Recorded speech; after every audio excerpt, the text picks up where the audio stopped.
दर्शकों नमस्कार, बहुत बहुत स्वागत करते हैं दूरदर्शन के इस बेहद ही खास प्रस्तुति बिहार में। मैं हूं राकेश। तो मैं आपको बता दूं कि पर्यावरण पर विशेष बातचीत करने के लिए आज हमारे बीच मौजूद हैं board analyst, Bihar state pollution board control board के रूप में जो कार्यरत है डॉक्टर नवीन कुमार। बहुत बहुत स्वागत करना चाहेंगे सर। इसी के साथ वरीय वैज्ञानिक और पर्यावरण विभाग से ये संबंधित जुड़े हुए हैं। एक बार पुनः डॉक्टर नवीन कुमार, आपका बहुत स्वागत करना चाहेंगे दूरदर्शन के बेहद खास कार्यक्रम बिहार। अभिनंदन। डॉक्टर नवीन सर, पर्यावरण को लेकर जब भी हम अगर बातें करते हैं तो वाकई में जो तस्वीरें सामने आती हैं कभी कभी डरा देने वाली होती है, लेकिन जो मौजूदा वक्त है, हालात है काफ़ी बदल गए हैं। और सबसे बड़ी बात यह है कि प्राकृतिक वातावरण के बारे में अगर हम ज्ञान की बातें करें तो ज्ञान अर्जन करने की जो बातें हैं वो शुरू से आती रही है, यानी कि भारतीय संस्कृति की ये परंपरा रही है। लेकिन मौजूदा वक्त की अगर बात की जाए तो जो हालात है बदलते जा रहे, परिस्थितियाँ बदलती जा रही है। भौतिकवादी युग में परिस्थितियाँ भिन्न हो गई हैं। एक तरफ टेक्नोलॉजी नए आ रहे हैं, साइंस नए आविष्कार कर रहे हैं, तो दूसरी तरफ मानव जीवन उसी तरह से उसी गति से प्रभावित भी हो रहा है। एक छोटी सी प्रतिक्रिया इस पर जरूर चाहेंगे, क्या इस पर बारे में आप सोचते हैं? आप राकेश जी, आपने बहुत अच्छी बात कही है। और जैसा कि आपने इंट्रोडक्शन में ही बताया कि जो हमारा पर्यावरण है उसकी हम शुरू से अपनी संस्कृति में पूजा करते आए हैं।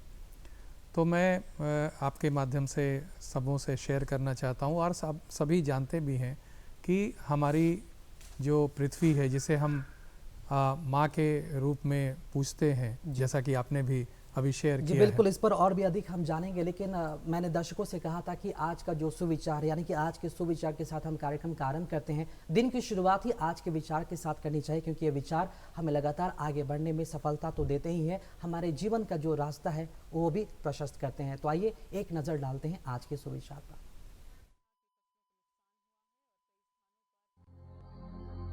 पूंजी अपने आप में बुरी नहीं है, उसके गलत उपयोग में ही बुराई है। किसी न किसी रूप में पूंजी की आवश्यकता हमेशा रहेगी। मैंने देखा है वो लोग भी जो ये कहते हैं कि सब कुछ पहले से तय है और हम उसे बदलने के लिए कुछ भी नहीं कर सकते, वे भी सड़क पार करने से पहले देखते हैं।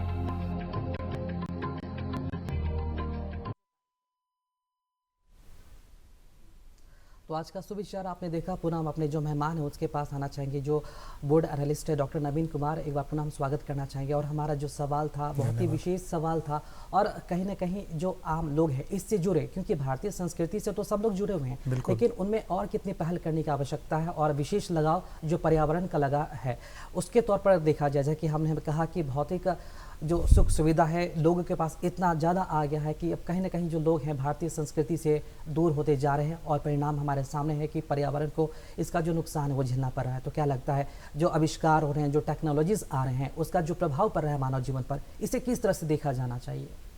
आपने बिल्कुल सही कहा है कि ये हमारी जो पृथ्वी है, अब हम सभी जानते हैं कि ये हमारी पृथ्वी को ये सौभाग्य प्राप्त है जिसे हम पृथ्वी माँ कहते हैं, कि इसी के ऊपर हमें जीवन के अंश मिलते हैं, दूसरे प्लैनेट्स पे नहीं है।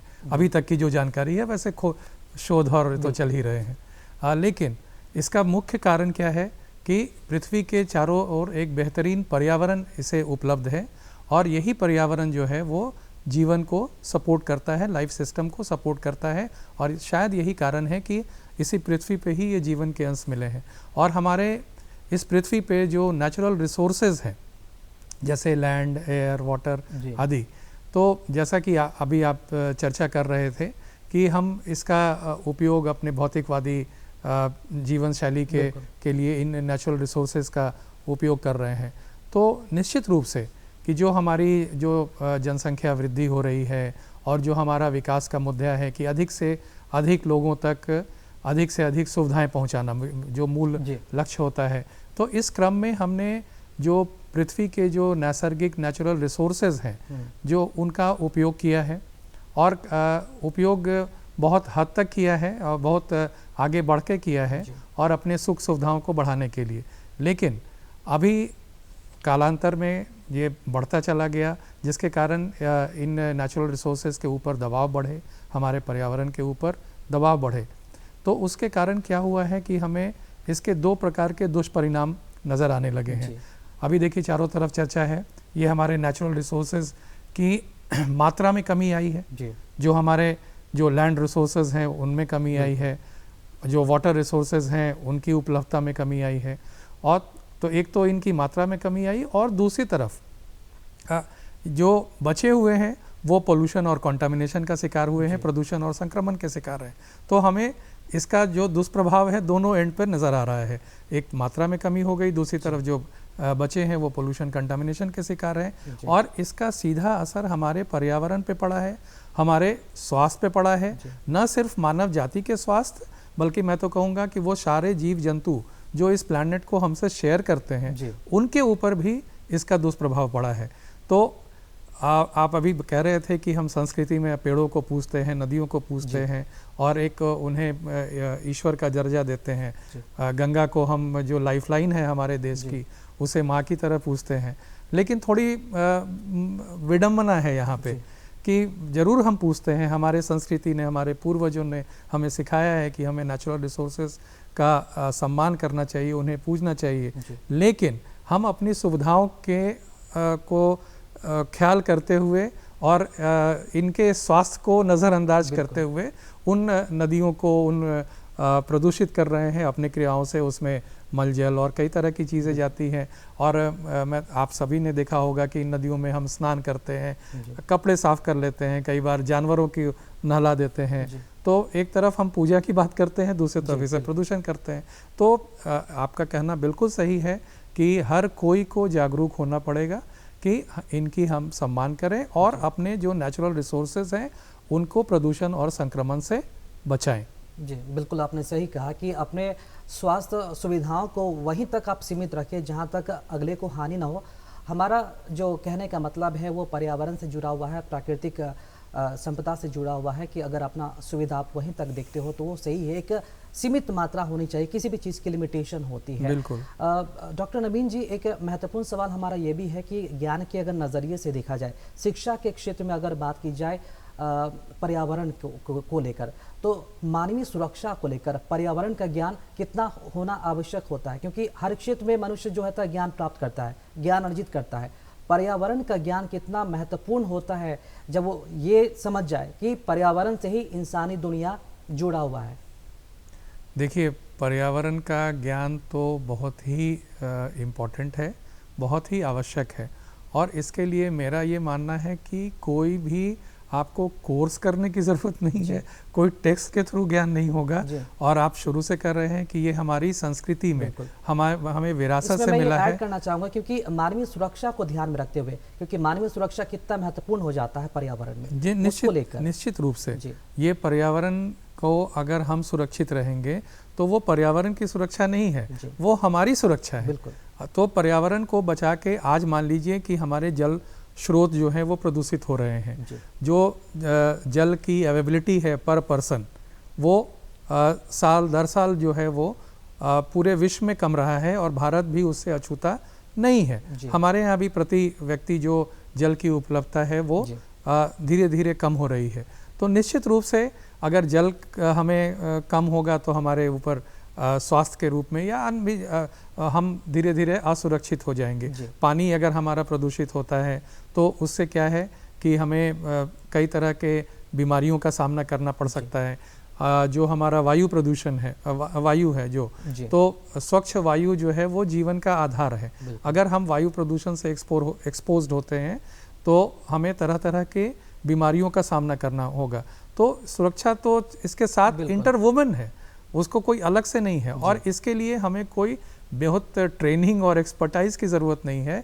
जो हमें बचपन से सिखाया गया है कि पानी का बर्बाद नहीं करें, ऊर्जा के स्रोत, ऊर्जा का संरक्षण करें, कुछ ऐसी चीज़ें हैं जो हम अपने दैनिक जीवन में बहुत ही आसानी से कर सकते हैं। अगर हम घर के अंदर अपने नलों में पानी को खुला छोड़ देते हैं, घर के अंदर जो बिजली आ रही है वो मगर पंखा बिजली बंद किए हुए कमरे से बाहर हो जाते हैं, तो निश्चित रूप से पर्यावरण का नुकसान हो रहा है।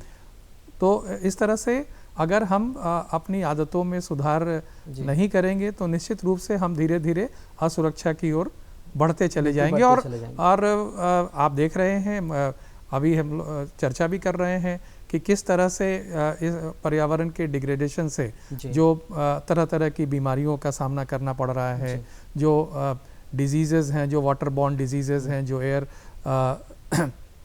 पोल्यूशन के कारण जो डिजीज़ेज़ हैं, जो अस्थमा जैसे जो डिजीज़ हैं, जो COPD आप कहते हैं, है ना, तो जो क्रॉनिक ऑब्स्ट्रक्टिव पल्मोनरी डिजीज़ेज़ होते हैं, इनके जो इंसिडेंस है वो समाज में बढ़ रहे हैं।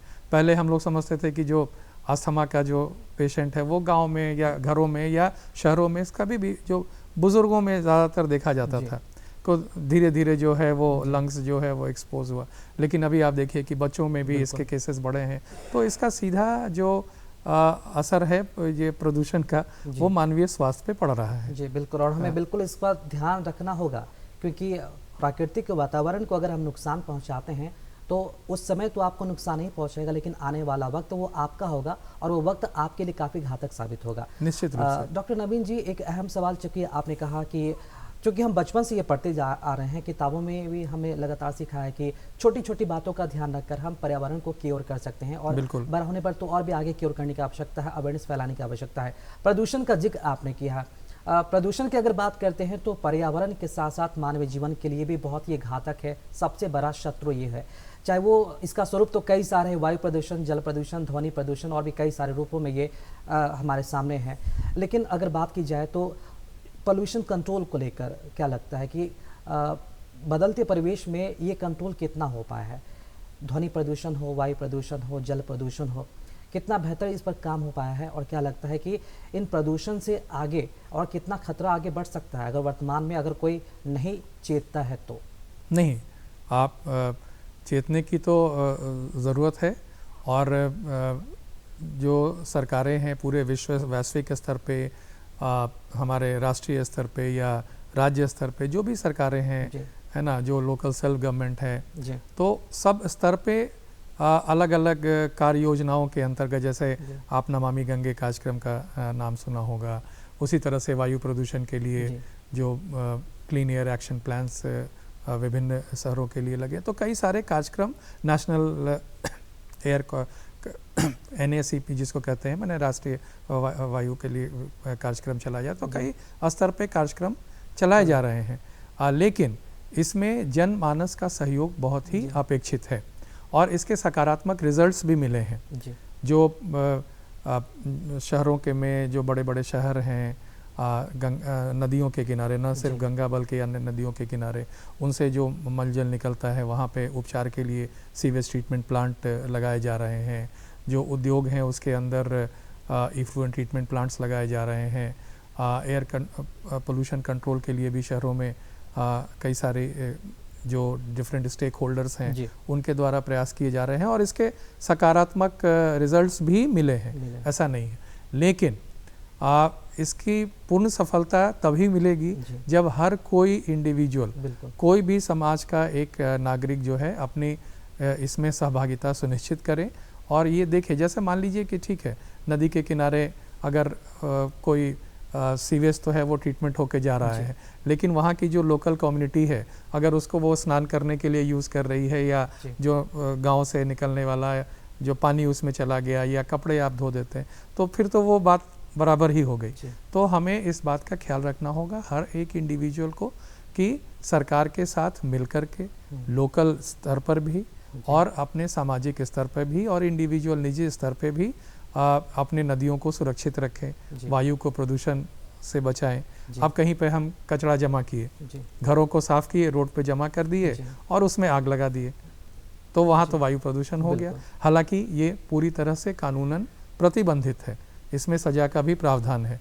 तो ये प्रावधान तो अपने जगह पे है, लेकिन हर एक नागरिक को इतना जिम्मेवार होना पड़ेगा कि इस तरह के कृत्य नहीं करे जिससे कि हमारा जल, हमारी वायु जो प्रदूषित हो। सवाल है जलवायु परिवर्तन को लेकर, चूँकि कई सारे परिवर्तन हमने देखे हैं और चूँकि जलवायु परिवर्तन भी उन्हीं में से एक है, और हम सभी जानते हैं कि जलवायु परिवर्तन ही वो कारक है जिसकी वजह से पृथ्वी के जो मौसम है वो चेंजेस होते हैं, फसलें नई उगाई जाती है, हटाई जाती है, नए नए जो मौसम के जो फल हैं वो खाई जाती हैं। बड़ा सवाल यह है कि प्रदूषण का स्तर जिस लेवल पर बढ़ा है, जिस तरह से इसका विस्तार हुआ है, उसके हिसाब से क्या जलवायु परिवर्तन में भी बदलाव देखने को मिल रहा है, और ये कितना घातक साबित हो सकता है ये सभी के लिए? देखिए, जो हम शुरू से चर्चा कर रहे हैं कि हमारी जो मानवीय गतिविधियां हैं उसके कारण हमारा पर्यावरण जो है वो दुष्प्रभावित हुआ है। तो अगर कहें तो इसका जो टोटल क्यूमुलेटिव इफ़ेक्ट के रूप में जिसे कहते हैं, तो वो हमें अब जलवायु परिवर्तन जिसकी आप चर्चा कर रहे हैं उसके रूप में नज़र आ रहा है। ये इस तरह से तो जो कहते हैं कि जो पृथ्वी का तापमान है उस जो नियर सरफेस तापमान है उसमें बढ़ोतरी आई है, और पिछले 100 वर्ष की तुलना में जो आकलन किए गए हैं उसके इसमें 0.75 डिग्री सेंटीग्रेड के वृद्धि देखी गई है, जो कि काफ़ी मायने रखती है। और इसका इस वैश्विक ताप वृद्धि का जो प्रभाव है वो जलवायु परिवर्तन के रूप में दिखने लगा है, जो हमारा कुछ मानवीय क्रियाओं के कारण, ऐसे तो कुछ प्राकृतिक क्रियाएं भी होती हैं, वो भी एक कारक है, लेकिन जो मेन कारक है इस वैश्विक ताप वृद्धि का वो मानवीय गतिविधियों के कारण जो ग्रीन हाउस गैसेस जिसे कहते हैं, जिसमें कार्बन डाइऑक्साइड, मीथेन और नाइट्रोजन ऑक्साइड्स और अदर गैसेस शामिल हैं, तो उनके उत्सर्जन के कारण जो पृथ्वी का तापमान है वो एक ग्रीन हाउस इफेक्ट बनता है पृथ्वी के चारों तरफ, और उसके कारण ये जो नियर सरफेस टेम्परेचर है उसमें बढ़ोतरी देखी गई है। और इस बढ़ोतरी का जो प्रभाव है वो हमारे पूरे पर्यावरण पर अलग अलग सेक्टर्स में देखने को मिला है। अब जैसे मौसम के ऊपर आप देख रहे हैं कि मौसम के में भी एक जो नेचुरल जो पैटर्न था मौसम का, उसमें भी आपको बदलाव पिछले कुछ सालों में देखने को मिला है। कहीं पर अतिवृष्टि, कहीं अनावृष्टि, एक ही समय में एक ही मौसम में देखिएगा। और हमारा राज्य भी में भी देखिए कि एक तरफ सुखाड़ होता है, दूसरी तरफ हम अत्यधिक वर्षा और पानी के से घिरे होते हैं। और इसका प्रभाव जो क्लाइमेट चेंज जिसे कहते हैं, इसका हमारे एग्रीकल्चर पैटर्न के ऊपर भी पड़ता है, मानव स्वास्थ्य के ऊपर पड़ता है। तो हर एक इसमें कृषि में भी जो है वो पैदावार में कमी आती। तो कहने का मतलब कि जब ये तापमान बढ़ा तो ऐसा होता है कि जो ऊपर में जो ग्लेशियर्स हैं हमारे वो पिघलते हैं। अब वो पिघले तो ऑब्वियसली जो समुद्र में जो है उनका जलस्तर बढ़ता है। समुद्र के जलस्तर बढ़ने के कारण क्या है कि जो हमारा लैंड एरिया है पृथ्वी का, उसके एरिया में भी थोड़ी थोड़ी कमी देखी गई है। कई सारे आइलैंड्स जो हैं वो डूब गए हैं। कई सारे जो छोटे छोटे टापू वाले देश हैं वो खतरों के निशान के पर हैं, उन्हें अलर्ट जारी किया जा चुका है। तो इस तरह से जो लैंड एरिया है वो हमारा थोड़ा थोड़ा कम रहा है। तो ये सबका प्रभाव जो है वो हमारे जीवन पे सीधा पड़ रहा है डिफरेंट से, चाहे वो एग्रीकल्चर हो, चाहे वो क्लाइमेट चेंज का पैटर्न हो, चाहे वो हमारे लाइफ स्टॉक हो, चाहे वो हमारा स्वास्थ्य हो, हमारे जो पेड़ पौधे जो जंगल हैं, सबों के ऊपर इस तरह के क्लाइमेट चेंज का प्रभाव पड़ता है, जिसका मॉनिटरिंग पूरे विश्व स्तर पे किया जा रहा है। और कई सारे कार्यक्रम जो अभी आप पेरिस एग्रीमेंट है ना, इसके लिए पूरा एक कॉन्फ्रेंस ऑफ पार्टीज़ बनी हुई है, पूरे वैश्विक स्तर पे सारे देश मिलके उसके ऊपर काम कर रहे हैं। और हमारा भी देश उसमें आगे बढ़ चढ़ के विश्व का सपोर्ट कर रहा है। इंडिया ने भी कुछ कमिटमेंट्स किए हुए हैं डिफरेंट समझौतों के अंतर्गत, जिसमें पेरिस समझौता भी शामिल है। तो इन कमिटमेंट्स के हिसाब से पूरे विश्व में ये प्रयास चल रहा है कि हम अपने कार्बन उत्सर्जन को कम से कम करें।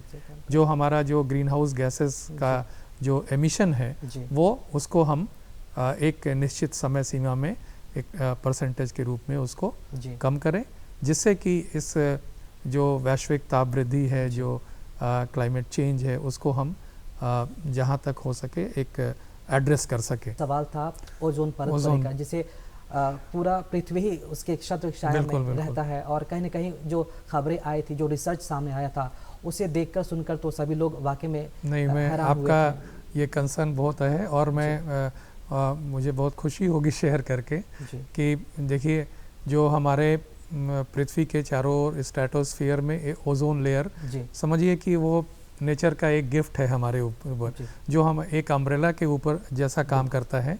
और जो सूर्य से आने वाली जो पराबैंगनी किरणें हैं, अल्ट्रावायलेट रेज, उनसे हमारे पूरे जनजीवन को, हमारे पेड़ पौधों को, हमारे पूरे पर्यावरण की सुरक्षा करता है।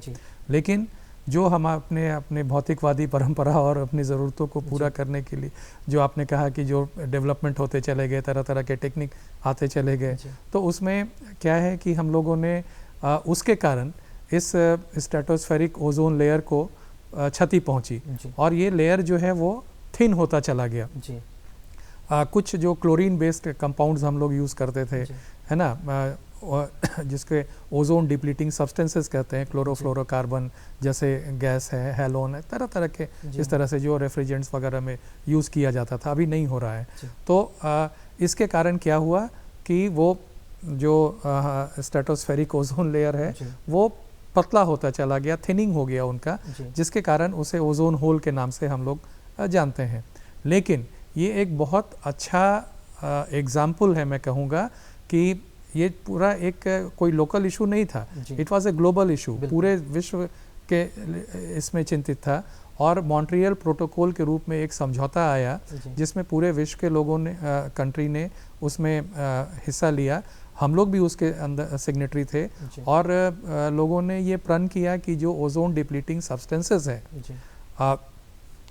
लाइक क्लोरोफ्लोरोकार्बन्स जो कि इसके ऊपर एसीज़ में और रेफ्रिजरेटर्स में यूज़ किए जाते थे, हैलोन जो एक कंपाउंड होता है जो फायर एक्सटिंग्विशर्स में यूज़ किया जाता था, इस तरह के कई और भी कंपाउंड थे जो फोम्स होते हैं, गद्दे होते हैं, है ना, जो आप स्प्रे यूज़ करते हैं, जो परफ्यूम्स यूज़ करते हैं, उसमें यूज़ किए जाते थे। तो ये क्या हुआ कि इसे हमने फेज़ आउट करने का कमिटमेंट किया। और मुझे बहुत खुशी है आपसे शेयर करते हुए कि भारतवर्ष ने जो कमिटमेंट किया, समय के अनुसार से हमने उन गैसों को अपने इक्विपमेंट से फेज आउट कर दिया। अब हम ओजोन डिप्लीटिंग सब्सटेंसेस जैसे क्लोरोफ्लोरोकार्बन और हैलोन वगैरह का यूज़ नहीं करते हैं, उनके सब्स्टिट्यूट कंपाउंड यूज़ करते हैं, है ना। जैसे आप अगर आपको याद होगा कुछ दिन पहले, जो अब तो ये कॉमन हो चुका है, नहीं तो CFC फ्री रेफ्रिजरेटर्स करके मार्केट में आए। अभी तो चूंकि सारे CFC फ्री है इसलिए लिखने का कोई मतलब नहीं, वो कम्प्लीटली हमारे इंडिया से वो फेज आउट हो चुका है। एयर, चाहे वो एसीज हों या रेफ्रिजरेटर्स हों, है ना। उसी तरह से जो स्प्रे होते हैं, परफ्यूम होते हैं, वो भी CFC कंपाउंड से फ्री हैं। तो ये सिर्फ भारतवर्ष ने ही नहीं, हमने जो विश्व कमिट किया था हमने उसे पूरा किया, लाइकवाइज अदर कंट्रीज़ ने भी पूरा किया। और इसका सीधा असर देखने को मिला ऊपर, है ना। जो हमारा ओजोन लेयर था वो फिर से रिप्लेनिश होने लगा, है ना, और वो रिकवर करने की स्थिति में है। और जहाँ तक मुझे याद है, जो मैं रिपोर्ट्स पढ़ रहा था, वो करीब 35-40% तक शायद वो रिकवर अभी ही हो चुका है। आने वाले वर्षों में वो उम्मीद है कि पूरी तरह से वो रिकवर कराएगा। तो इसके बहुत इनकरेजिंग रिजल्ट्स मिले हैं। तो ये एक बहुत अच्छा एग्जाम्पल है कि जब पूरा विश्व मिलकर के एक साथ काम करता है, क्योंकि पर्यावरण हमारा आपका कोई लोकल इशू नहीं है ना, कई सारे इश्यूज लोकल होते हैं, कई सारे इश्यूज ग्लोबल होते हैं। तो अगर हम मिलजुल करके काम करें तो निश्चित रूप से हम इसे जो हमारा लक्ष्य है एक बेहतर पर्यावरण का, उसे हम प्राप्त कर सकते हैं। जी बिल्कुल, आपने विशेष और अहम जानकारी दी कि जो हमारा ओजोन परत उसे क्षति पहुंच रही थी, अब वो रिकवर कर रहा है धीरे धीरे। और ये पहल सिर्फ भारत नहीं बल्कि कुछ देश ही नहीं बल्कि पूरे विश्व ने मिलकर एक साथ काम किया है। तो इससे भी कहीं ना कहीं मानव जाति को, आम लोगों को एक सीख लेनी होगी कि वो भी अगर एक साथ मिलकर आगे बढ़ते हैं, पर्यावरण के प्रति स्वच्छ कदम आगे उठाते हैं, तो वो भी एक अहम भूमिका निभा सकते हैं पर्यावरण संरक्षण को लेकर। एक रिपोर्ट का मैं जिक्र करना चाहूँगा डॉक्टर नवीन, विश्व मौसम विज्ञान संगठन का जो एक रिपोर्ट आया है, इस रिपोर्ट का जिक्र करना चाहूँगा। वो ये है कि जिसमें the state of the global climate की चर्चा इसमें की गई है। और ये रिपोर्ट ये बताती है कि हाल के वर्षों में ग्लोबल वार्मिंग जो है, इसके कारण तापमान में बढ़ोतरी कुछ ज़्यादा हुई है। अगर 2019 के वर्षों की बात की जाए तो ये भी इसमें शामिल है। सबसे गर्म वर्ष रहा और 2010 से 2019 का जो दशक रहा है, सबसे गर्म दशक ये मापा गया है। क्या लगता है बड़ा कारण इसका क्या माना जाए? और ग्लोबल वार्मिंग का खतरा अगर आगे बढ़ता है तो क्या इसका जो प्रभाव है वो देखा जाएगा समस्त मानव जाति से लेकर पर्यावरण पर? निश्चित रूप से, जैसा कि मैं आपसे पहले भी चर्चा कर रहा था कि जो हमारे ग्रीन हाउस गैसेज हैं, उनका जो अगर एमिशन चलता रहा इसी तरह से, तो निश्चित रूप से वो ग्लोबल वार्मिंग कॉज करता है। और इसका जो सीधा प्रभाव है वो हमारे पर्यावरण के ऊपर, हमारे जीव जंतुओं के ऊपर, सबों के ऊपर, जैसे मैंने बताया कि ग्लेशियर्स का पिघलना, जल स्तर का बढ़ना, जो लैंड एरिया में कमी, एग्रीकल्चर क्रॉप पैटर्न में बदलाव, ये सारा जो निश्चित रूप से पहले कुछ लोग इसको बहुत कंट्रोवर्सी होता था जी। कि भाई नेचुरल कारण से भी होता है, ये होता है, लेकिन अब जो है ये ग्लोबल वार्मिंग और क्लाइमेट चेंज के प्रभाव जो हैं जी हमें दिखने लगे हैं। जी तो निश्चित रूप से ये स्टडी तो कई सारी स्टडीज़ लगातार इसमें पूरे होती जगह है। होती रहती है और ये निश्चित रूप से ये इसका कुप्रभाव जो है हमारे पर्यावरण पे पड़ता है। इसलिए ज़रूरत है कि हम अपने कार्बन फुटप्रिंट को कम करें, हम ऐसा काम कम करें जिससे कि हमारा जो कार्बन उत्सर्जन है, जो कार्बन डाइऑक्साइड का एमिशन है, वो कम से कम होता हो। जैसे कई सारे, जैसे हम वाहनों में मान लीजिए ईंधन का चल रहा है, जिसमें क्या कहते हैं, ईंधन का बहुत बड़ा रोल होता है।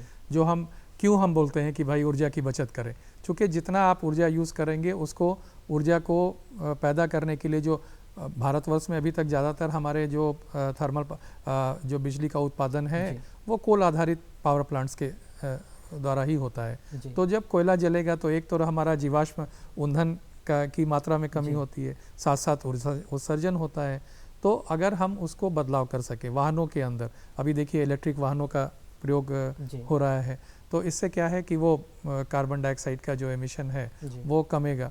तो इसी तरह से जो उद्योगों के अंदर भी जो ईंधन उपयोग है, तो क्लीनर फ्यूल्स जो है उसका उपयोग करके हम इसे कार्बन डाइऑक्साइड के जो एमिशन हैं, जो ग्रीन हाउस गैसेस के एमिशन हैं, उसको कम करके इसके प्रभाव को हम रोक सकते हैं। जी, चूँकि आपने वाहनों का जिक्र किया और कहीं न कहीं प्रदूषण से बचने के लिए इलेक्ट्रिक जो वाहन है उसका इस्तेमाल किया जा रहा है। इसमें मैं सीएनजी भी ऐड करना चाहूँगा। सीएनजी चूँकि पर्यावरण संरक्षण को बढ़ावा देने के लिए इसे इस्तेमाल में लाने के लिए लगातार बढ़ावा दिया जा रहा है, कंप्रेस्ड जो नेचुरल गैस है इसका इस्तेमाल करने को लेकर। तो लेकिन इसके अगर दायरे की बात की जाए तो दायरा बहुत ही सिमटा हुआ है। कई स्टेट्स ने इसे इस्तेमाल करना शुरू भी किया है, खुद बिहार की बात करें तो यहाँ भी है, लेकिन बहुतायत मात्रा में नहीं है। क्या लगता है अगर संख्या बढ़ाई जाए सीएनजी वाहनों को लेकर तो इसका बेहतर प्रभाव क्या कुछ देखने को मिल सकता है? निश्चित रूप से देखिए हमारे जो शहर हैं वो मानवीय कारणों से और गतिविधियों से वो वायु प्रदूषण के शिकार हैं। तो वायु प्रदूषण का कई सारा कारण है, जिसमें एक प्रमुख सेक्टर जो वाहनों का भी कंट्रीब्यूशन होता है। बढ़ती जनसंख्या और शहरों के ऊपर दबाव, वाहनों की बढ़ती संख्या, ये सब जो है हमारे वायु को प्रभावित करती हैं। तो अगर वाहनों में जो मुख्य रूप से जो जीवाश्म ईंधन उपयोग होता है वह उसके एमिशन के कारण ये बढ़ता है मान लीजिए, तो अगर हम इलेक्ट्रिक बसेस तो एक या इलेक्ट्रिक वाहन तो अब धीरे धीरे लोग उसका इस्तेमाल कर रहे हैं, और उसी तरह से सीएनजी या पीएनजी इस तरह के जो ईंधन है जो इसे हम क्लीनर फ्यूल मानते हैं, उनका जो एमिशन फैक्टर होता है बहुत कम होता है, कार्बन फैक्टर। तो इससे निश्चित रूप से हमारे परिवेशीय वायु की गुणवत्ता में सुधार होगा। और थोड़ा वक्त लगता है, लोगों को भी आगे आएंगे, और पहले तो पटना में भी नहीं था, हमारे ये नहीं था, अभी 8 सीएनजी स्टेशंस काम कर रहे हैं, है ना। तो सीएनजी भी पटना जैसे शहर में उपलब्ध है, धीरे धीरे ये दूसरे शहरों में भी जाएगा। अभी पाइप सप्लाई की बात हो रही है विभिन्न शहरों में, जो हमारा ईंधन है वो पाइप के द्वारा भी घरों तक पहुंचाएगा, जिससे कोयले का या अन्य जीवाश्म ईंधनों का उपयोग कम से कम किया जा सके और लोग क्लीनर फ्यूल्स के उपयोग की तरफ प्रेरित हो सके। तो इस विभिन्न स्तर पे इस पे काम चल रहा है, और मैं पूरी तरह से आश्वस्त हूँ कि आने वाले समय में इसका उपयोग बढ़ेगा। जी बिल्कुल, उम्मीद भी यही करते हैं, क्योंकि आपने ये कहा कि मतलब कि बेहतर मतलब कि अगर इसका विकल्प एक तरह से देखा जाए तो पर्यावरण संरक्षण को लेकर जो एक विकल्प के तौर पर देखा जाए, इलेक्ट्रिक बसें हो गई या फिर वाहनों को लेकर सीएनजी हो गई, तो ये बेहतर विकल्प के तौर पर इसका इस्तेमाल किया जा सकता है। निश्चित रूप से, क्योंकि आपने जनसंख्या को लेकर भी बात कही कि जनसंख्या बढ़ेगा, दबाव भी बढ़ेंगे, और कहीं ना कहीं जनसंख्या बढ़ता है तो उससे कई सारी चीज़ें जो रिलेटेड होती हैं। तो अगर क्योंकि बढ़ती जनसंख्या तो समस्या है ही, अगर इसे देखा जाए विकास के नज़रिए से तो ये विकास के नज़रिए से भी बाधक है। और अगर जनसंख्या लगातार बढ़ती है तो कहीं ना कहीं जनसंख्या विस्फोट होता है, वो प्रकृति का दोहन भी उसे माना जाता है। तो ये कितनी बड़ी चुनौती के रूप में उभर कर सामने आया, क्योंकि भारत भी इससे अभी सामना कर रहा है। तो इसका हल कैसे निकाला जाए, ये कितनी बड़ी चुनौती के रूप में इसे देखा जाए पर्यावरण के संदर्भ में? निश्चित रूप से जब जनसंख्या बढ़ेगी तो हमारे पर्यावरण पे इसका दबाव बढ़ता है, और जैसा कि मैंने पहले भी कहा कि अधिक जो हमारा प्रयास रहता है अधिक से अधिक लोगों तक अधिक सुविधाएं पहुंचाने का, तो अधिक लोग रहेंगे, जनसंख्या अधिक रहेगी और हर एक को अधिक से अधिक सुविधा पहुंचाने की होड़ में हम अपने प्राकृतिक संसाधनों का दोहन करेंगे, और जब प्राकृतिक संसाधनों का दोहन करेंगे तो उसका दुष्प्रभाव तो सामने नज़र कर आएगा ही। इसीलिए कहते हैं सहन योग्य विकास का जो कंसेप्ट है कि जनसंख्या की वृद्धि को तो हम एकदम से रोक सकते नहीं हैं, है ना, ऑफ कोर्स कम कर सकते हैं, लेकिन जो हमारा विकास हो, जो उसमें ये इस बात को ध्यान जरूर रखा जाए कि विकास के क्रम में हम ऐसा कुछ नहीं करें कि जिससे कि पृथ्वी के ऊपर जो अनावश्यक दबाव पड़े, पर्यावरण के ऊपर दबाव पड़े और हमें आने वाली जो पीढ़ी है उनके सामने शर्मिंदा होना पड़े, है ना। चूँकि हम ये जो पर्यावरण है जो हमें कहिए कि हमारे आने वाली पीढ़ी से उधार में मिला है, तो ये आवश्यक है कि हम जिस रूप में हमको मिला है अपने पूर्वजों से, एटलीस्ट उस स्वरूप में हम अपने आने वाली पीढ़ी को सौंपें। तो इसके लिए ये ज़रूरी है कि जो हमारा विकास हो वो सहन योग्य हो, है ना। जैसे अगर हम पहले जीवाश्म ईंधन का उपयोग करते थे, अभी जो है वो क्या कहते हैं क्लीनर फ्यूल्स का उपयोग करें, तो अगर हम शिफ्ट करेंगे तो निश्चित रूप से हमारे पर्यावरण पे दबाव कम पड़ेगा। तो इसी तरह से जो छोटी छोटी जल का संरक्षण करें, पानी का जो है वो पूरा विश्व देखिए जल संकट से जूझ रहा है, तो इस बात का ख्याल रखें कि हमारे कृत्यों के कारण जो हमारी ज़रूरतें हैं उतना ही जल का उपयोग करें, एक बूंद जल भी जो है वो बर्बाद नहीं हो, है ना। ऊर्जा का संरक्षण करें, अगर आप एक यूनिट भी बिजली बचाते हैं तो समझिए कि आपने करीब 950 ग्राम्स, है ना, कोयले का बचत किया।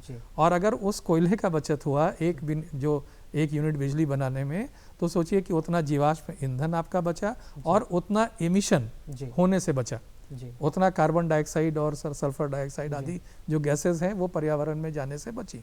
तो निश्चित रूप से मैं सबों से आग्रह करूंगा कि जल का संरक्षण करें, ऊर्जा का संरक्षण करें, और जो वेस्ट जो वेस्ट जनरेट करते हैं हम अलग अलग तरह के वेस्ट, उसका कम से कम वेस्ट का जनन करें अपने दैनिक क्रियाओं में, है ना, अपने जीवन यापन के, चाहे आप घर में हो, ऑफिस में हो, कहीं भी हो, बाजार में हो, मार्केट में हो, तो इस बात का ख्याल रखें कि आपके कृत्यों से कम वेस्ट जनरेट हो। जी बिल्कुल, एक मैसेज के तौर पर हमारा ये सवाल रहेगा, इसे लोगों की कॉमन मेंटालिटी कहिए या फिर अवेयरनेस को लेकर, जो प्लास्टिक्स होते हैं और जो वेस्ट मैनेजमेंट होते हैं उसका सही से इस्तेमाल लोग कैसे करें, कैसे इसका इस्तेमाल करना है। और चूँकि लगातार सरकार भी इस पर काम कर रही है, अवेयरनेस फैला रही है, लेकिन कहीं ना कहीं लोगों के बीच जो मैसेज जाता है शायद वो या तो इग्नोर करते हैं या फिर अपनी आदत को बदलना नहीं चाहते हैं। देखिए, प्लास्टिक का जब आविष्कार हुआ था तो it was a wonder chemical, उसके कुछ ऐसे गुण थे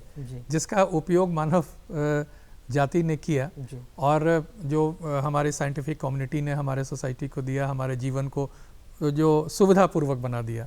लेकिन धीरे धीरे वो प्लास्टिक हमारे पूरे जीवन में समा गया, और इसका जो वेस्ट जनरेट हुआ उसे हम ठीक से मैनेज नहीं कर पाए।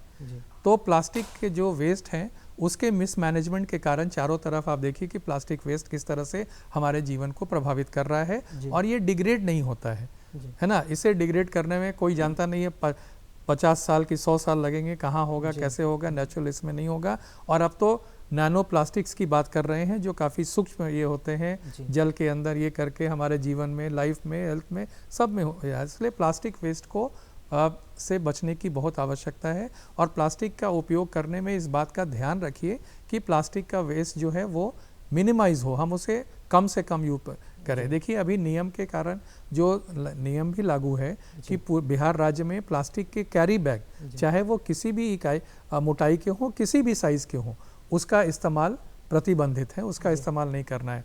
और मैं दर्शकों से साझा करना चाहूँगा कि राज्य सरकार ने अभी एक 16 जून को आदेश जारी किया है, जो आने वाले 14-15 दिसंबर से लागू हो जाएगा। सिंगल यूज़ प्लास्टिक, जैसे जो प्लास्टिक के कप जी। प्लेट आदि जी। यूज़ होते जी, हैं। बिल्कुल एक अपील और एक थर्मोकोल, आदेश के हाँ। तौर पर भी रहेगा। और प्लास्टिक के इस्तेमाल को लेकर जैसा कि हम सभी जानते हैं ये पर्यावरण के लिए बहुत ही घातक है, हमारे प्राकृतिक सौंदर्यीकरण को लेकर घातक है और इसको लेकर हमें अवेयरनेस की आवश्यकता है, अवेयरनेस फैलाने की आवश्यकता है। Board analyst Bihar pollution control board के जो बोर्ड एनालिस्ट है डॉक्टर नवीन कुमार ने कई सारी जानकारी से लेकर दी और काफ़ी विशेष बातें पर्यावरण को लेकर, सजगता को लेकर, अवेयरनेस को लेकर आपने की। इसलिए बहुत बहुत शुक्रिया अदा करना चाहेंगे हमारे इस खास कार्यक्रम में आने के लिए आपका सर, बहुत बहुत शुक्रिया आपका। धन्यवाद। तो दर्शकों, आज हमारे इस खास कार्यक्रम में पर्यावरण पर विस्तृत रूप से चर्चा की। हमारे बीच जो मौजूद थे वो Bihar state control pollution board के जो बोर्ड एनालिस्ट है, पर्यावरण विभाग के वैज्ञानिक डॉक्टर नवीन कुमार। इन्होंने कई सारी जानकारियाँ दी। आशा करते हैं कि हमारे जो आज का जो अंक होगा आपको काफ़ी जानकारियों से लेवरेज किया होगा और बहुत ही पसंद आया होगा। तो आज का हमारा कार्यक्रम का अंक कैसा लगा खत लिखकर जरूर बताएं और खत लिखने के लिए उठाएं कागज़ और कलम और लिखें हमारा पता है कार्यक्रम बिहार निदेशक डीडी बिहार, दूरदर्शन केंद्र पटना, फ्रेजर रोड पटना 800001। हमारा ईमेल आईडी है director dd के patna@gmail.com।